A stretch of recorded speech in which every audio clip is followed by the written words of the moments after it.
Olá, meus amigos, olá, minhas amigas do Legislação Integrada. Aqui quem fala é o professor Bruno Valente e a nossa conversa de hoje é sobre o informativo de número 1062 do STF. Antes de começar propriamente o informativo, fica aquele convite de sempre para você que ainda não está inscrito no nosso canal, seja no Spotify, Deezer, Apple Podcasts, Google Podcasts ou mesmo no YouTube. Fica o convite também para você ativar o sininho para ficar sabendo de todas as notificações. Não deixa também de curtir, comentar, compartilhar, enviar para aquele amigo, porque quanto mais você engaja o nosso conteúdo, mais ele é distribuído e mais incentivo a gente tem para continuar esse projeto. E por último, aquele convite para você que ainda não nos segue no Instagram, @legislação_integrada, onde todo dia postamos novidades e atualizações jurídicas. Então, agora, sem mais delongas, vamos para o primeiro julgado do dia. O primeiro julgado do dia é a tese de repercussão geral, tema 900. Ela ficou da seguinte forma: é defesa o pagamento de remuneração em valor inferior ao salário mínimo ao servidor público, ainda que labore em carga, ou melhor, em jornada reduzida de trabalho. Gente, o direito ao salário mínimo nacionalmente unificado está previsto lá no artigo 7º da Constituição Federal, e o artigo 39, parágrafo 3º, diz que esse inciso relativo ao salário mínimo se aplica também aos servidores ocupantes de cargo público. Então, lá no 37, no 39, parágrafo 3º, você vai ver vários incisos do artigo 7º que são aplicáveis aos servidores públicos, mas o debate que ficou foi o seguinte: e aquele servidor público que trabalha menos que as 8 horas diárias, as 44 horas semanais? Ele pode trabalhar, ou melhor, ele pode receber o valor proporcional do salário mínimo. Então, por exemplo, ele trabalha 4 horas por dia. O salário dele pode ser 50% do salário mínimo, porque veja bem, nesse caso você mantém a hora trabalhada, né? O salário hora, mas você não mantém o salário mínimo mensal. Isso é possível no caso do servidor público? Não. No caso do trabalhador privado, isso até é possível. Você pode contratar um indivíduo com jornada parcial de trabalho, e esse indivíduo ele vai ganhar o salário mínimo de acordo com a hora, né? O mínimo que ele vai ganhar, o melhor, é o salário mínimo baseado na hora de trabalho. Mas o servidor público não. Ele não tem como receber uma remuneração inferior ao salário mínimo mensal, ainda que ele trabalhe em uma jornada reduzida de trabalho. Próximo julgado do dia, inserido na Constituição Federal, destaque da seguinte forma: é inconstitucional, por violação da competência privativa da União para legislar sobre direito civil, norma estadual que impede instituições particulares de ensino superior de recusarem a matrícula de estudantes inadimplentes e de cobrar juros, multa, correção monetária ou quaisquer outros encargos durante o período de calamidade pública causado pela pandemia Covid-19. Gente, durante a pandemia foram muito comuns leis estaduais, municipais, etc., que visavam proibir, por exemplo, cobrança de juros, de multa, conceder descontos em instituições de ensino, seja superior, seja instituições de ensino médio, de ensino fundamental, etc. Sobretudo porque foi um momento em que houve uma vulnerabilidade social muito clara, muitos indivíduos perderam renda, então por isso acabaram ficando de fato sem condições de arcar com as mensalidades, e também as aulas de várias instituições foram suspensas ou substituídas por aulas telepresenciais. E aí, a grande parte dessas leis, não é? Pelo menos aquelas que realmente tratavam de concessão obrigatória de descontos, ou então essa aqui, por exemplo, que trata sobre impossibilidade de cobrança de multa, juros e correção monetária, impossibilidade de negar a matrícula de inadimplentes do período da pandemia. Todas essas leis foram julgadas inconstitucionais. E o motivo é que se trata de matéria de direito civil, é direito contratual.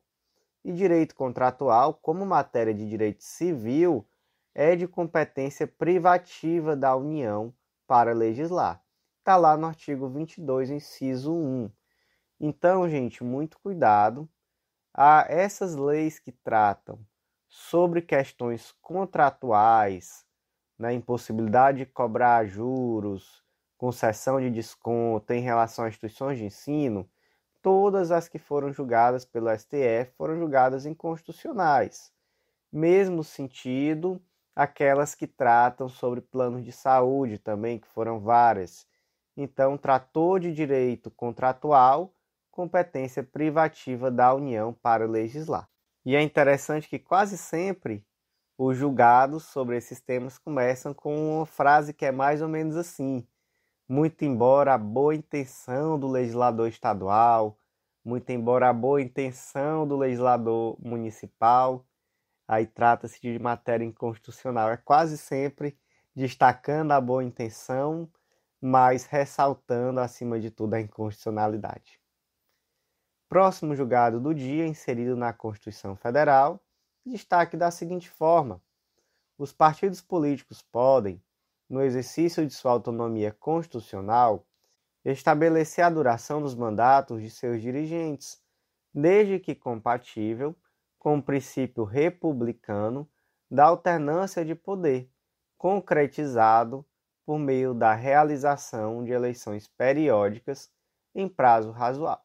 E aí, gente, na verdade, esse julgado, que foi a ADI 6230, ela tem 3 destaques importantes. Eu vou tratar deles mais ou menos separadamente, mas todos eles devem ser vistos em conjunto, tá? Então, em relação a esse primeiro ponto, diz respeito à necessidade de garantir a autonomia constitucional dos partidos políticos, algo que está previsto lá no artigo 17 da Constituição, que diz que é livre a criação, fusão, incorporação e extinção de partidos políticos, resguardadas a soberania nacional, o regime democrático, pluripartidarismo, os direitos fundamentais da pessoa humana e observados os seguintes preceitos. E aí, dentre esses preceitos está exatamente a autonomia para definir a estrutura interna e elaborar, estabelecer regras sobre escolha, formação e duração de seus órgãos permanentes e provisórios. Então, é a autonomia constitucional. Então, nesse primeiro momento, o destaque ele nos diz o quê? Que existe uma autonomia do partido político de determinar qual vai ser o prazo de duração dos mandatos de seus dirigentes.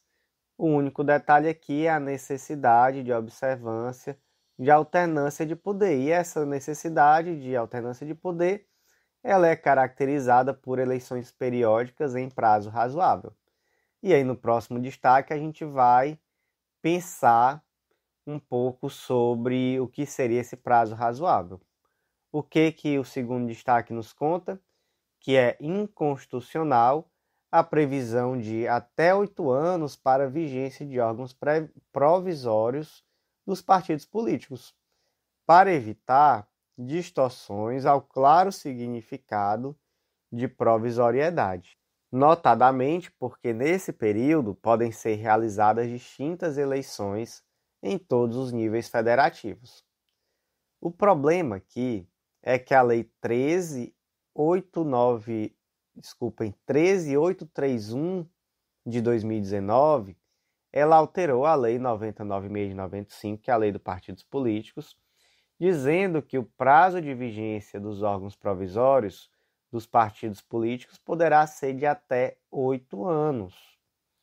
E aí, gente, o STF entendeu que um prazo de 8 anos para um órgão considerado provisório extrapola qualquer noção de provisoriedade e vai de encontro exatamente aquilo que veio aqui no primeiro destaque, não se trata aqui de uma alternância de poder por meio da realização de eleições periódicas em prazo razoável.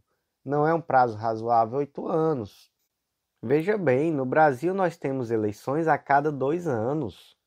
2 anos nós temos eleições municipais, prefeitos, vereadores, e em mais 2 anos tem as eleições gerais, que são as eleições para presidente, governador, deputado estadual, deputado federal, e sempre também as vagas para senadores, né, que são aí alternadas entre as eleições. Então, em um mandato de 8 anos de um órgão provisório, esse órgão provisório vai passar aí por pelo menos 3, chegando aí quase em 4 eleições. Então, de fato, trata-se de uma previsão que não corresponde a essa noção de razoabilidade, de periodicidade, que veio aqui no primeiro destaque que trouxemos da ADI 6230, e, portanto, esse dispositivo inserido pela Lei 13.831 foi declarada inconstitucional. E aí, professor, qual é o prazo, então? Aí que tá. Lembra que existe uma autonomia dos partidos políticos, autonomia para estabelecer estrutura interna, organização e duração de seus órgãos permanentes e provisórios. Então, o que o STF fez? Primeiro, ele modulou os efeitos da decisão, então ele disse, isso aqui só vai valer a partir de janeiro de 2023. Por quê? Para poder dar tempo passar o período eleitoral. Então, acabou as eleições, aí vai se poder avaliar isso novamente. E, em segundo lugar, a avaliação vai ser caso a caso. Vai olhar, o Partido dos Trabalhadores trouxe que o prazo é de 2 anos. 2 anos é razoável? Legal, é razoável. O Partido X disse que é de 3 anos, é razoável? É razoável. O Partido Y disse que é de 8. 8 a gente já sabe que não é. Então, assim, vai ser caso a caso. E, por fim, o próximo destaque da ADI 6830 é constitucional a previsão de concessão de anistia às cobranças, devoluções ou transferências ao Tesouro Nacional que tenham como causa as doações ou contribuições feitas em anos anteriores por servidores públicos que exerçam função ou cargo público de livre nomeação, desde que filiados a partido político. Gente, o artigo 31, inciso 5 da Lei dos Partidos Políticos, Lei 9096 de 95, ele veda expressamente que o partido receba doação de pessoa física que exerça função ou cargo público de livre nomeação e exoneração ou cargo ou emprego público temporário, ressalvado se esse indivíduo for filiado a partido político. Por que existe essa vedação? Gente, isso aqui é para evitar a esculhambação mesmo, para não usar outro termo. É para evitar que aquele indivíduo que está nomeado em um cargo de livre exoneração e livre nomeação, ele doe parte do seu salário para o partido político. Isso aqui, gente, seria quase uma rachadinha. Seria quase uma legalização da rachadinha. Era o indivíduo exercer um cargo público, não é? Nomeado, e devolver parte do salário para o partido. E até existe aqui uma ressalva.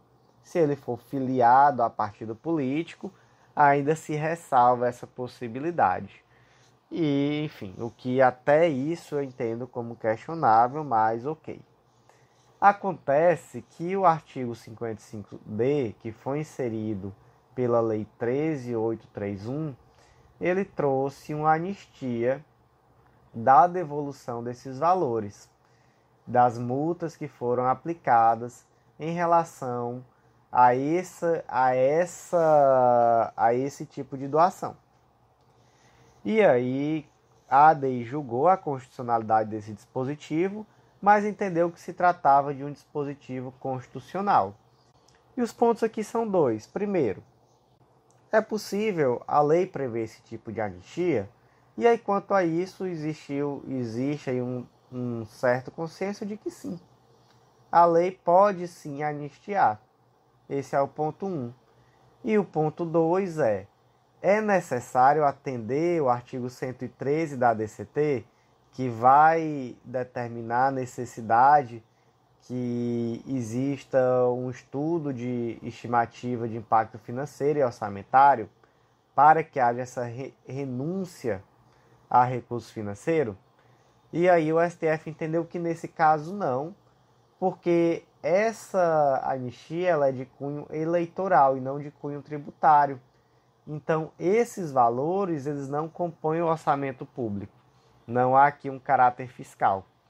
Então, por conta disso, não seria necessária aqui essa estimativa de impacto financeiro e orçamentário. Inclusive, esse dispositivo ele de início foi vetado por esse motivo, né? Por não trazer esse estudo financeiro e orçamentário. O Congresso derrubou o veto e a ADI tinha exatamente esse motivo, mas o STF entendeu que por não se tratar de uma verba de natureza tributária e por não compor o orçamento público, de fato não seria necessário. Próximo julgado do dia, Lei 9504 de 97, Lei das Eleições, e já estamos aqui em clima de eleição, né, gente? Olha só, bastante coisa sobre direito eleitoral nesse informativo do STF. Aqui se trata da ADI 7178 do DF e o destaque dessa ADI ficou da seguinte forma: a ampliação dos limites para gasto com publicidade institucional às vésperas da eleição pode afetar significativamente as condições da disputa eleitoral, sendo necessário postergar, em obediência ao princípio da anterioridade eleitoral, a eficácia de alterações normativas nesse sentido. Gente, o que aconteceu aqui? O que foi feito? A lei número 14.356, ela modificou a redação do artigo 73, inciso 7º da Lei Geral das Eleições, para trazer o seguinte texto, veja só. São proibidas a agentes públicos, servidores ou não, as seguintes condutas tendentes a afetar a igualdade de oportunidade entre candidatos nos pleitos eleitorais. Aí qual foi o inciso que mudou? Inciso 7º. Empenhar, no primeiro semestre do ano de eleição, despesas com publicidade dos órgãos públicos federais, estaduais ou municipais, ou as respectivas entidades da administração direta, que excedam a 6 vezes a média dos valores empenhados e não cancelados nos últimos 3 anos que antecedem o pleito. Aqui, gente, houve uma mudança de texto. A mudança em si, você pegando um texto e outro, você não tem condição de perceber na prática onde está a inconstitucionalidade. Só que na prática, na vida real, essa mudança de texto deu 25 milhões de reais a mais para que o atual presidente Jair Bolsonaro, invista em despesa de publicidade institucional no ano de 2022. Ou seja, o que ele conseguiu aqui? Ele conseguiu aumentar a verba de propaganda de publicidade institucional de 140,2 milhões para 165,7 milhões de reais no ano da eleição. Uma mera coincidência. E aí, naturalmente, isso tem uma finalidade transversa. E aí, veja só um pequeno trecho aqui do relatório do julgado. Sob a roupagem de conteúdo destinado ao enfrentamento da Covid-19, o governo federal passará a difundir, sob vias transversas e fora do alcance da Justiça Eleitoral, conteúdo propagandístico fantasioso, dando conta de um suposto enfrentamento hercúleo do período pandêmico. Isso aqui, gente, com todo respeito, é uma verdadeira piada, esse enfrentamento hercúleo do período pandêmico de um governo que até um dia desse estava falando mal de máscara e vacina. Mas enfim, O que existiu aqui, na verdade, foi uma tentativa de aumentar a verba de publicidade institucional, e a desculpa que deram é que seria necessário trazer campanhas sobre o enfrentamento à Covid-19, etc. Mas, enfim, a intenção era propagandística em ano de eleição e, de fato, esse dispositivo, essa alteração, foi julgada inconstitucional. Próximo julgado do dia, inserido na Constituição Federal, destaque da seguinte forma: é inconstitucional condicionar o benefício de isenção fiscal do IPVA quanto à propriedade de veículos utilizados para serviço de transporte escolar com a filiação de seus motoristas profissionais autônomos a sindicato ou cooperativa. Gente, o IPVA é um imposto estadual, ele incide sobre a propriedade de veículos automotores. E aqui o destaque, o grande ponto dessa lei estadual é que ela trazia uma isenção de IPVA para veículos que eram utilizados em serviço de transporte escolar. Até aí, tranquilo, até aí possível. Só que havia uma condicionante. Esse indivíduo ele tinha que ser autônomo, mas associado a sindicato ou cooperativa. E aí, gente, isso fere o quê? Isso fere o princípio da liberdade associativa. Não se pode obrigar ninguém a se associar ou deixar de associar. Isso está no artigo 5º da Constituição Federal.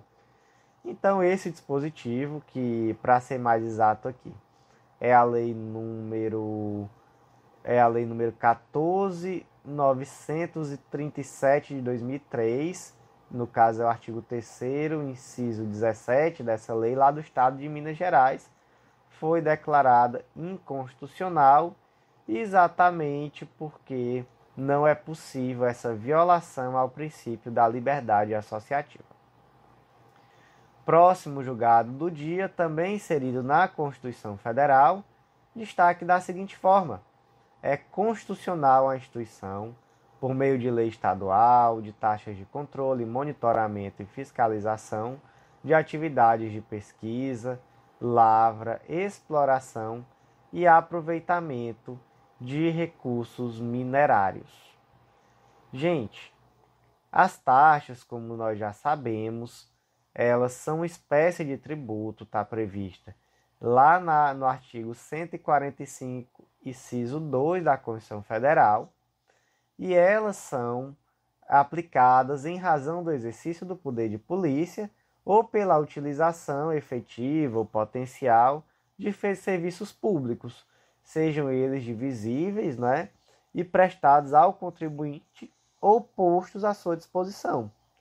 Então, a taxa, ela necessariamente vai exigir uma contraprestação, ou melhor, uma fiscalização, exercício de poder de polícia, ou uma contraprestação, ou pelo menos que o serviço em questão seja posto à disposição do contribuinte.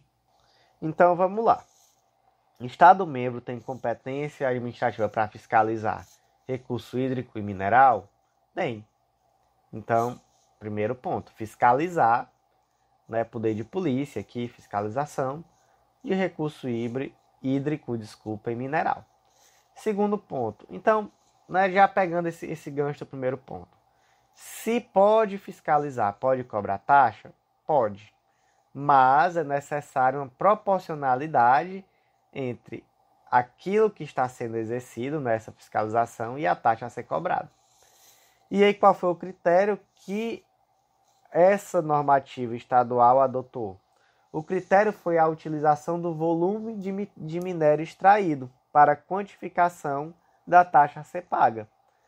Esse critério é constitucional? É possível utilizar esse critério? E aí se entendeu que sim, é possível. E aí, aqui eram, na verdade, leis de 3 estados diferentes, Minas Gerais, Pará e Amapá.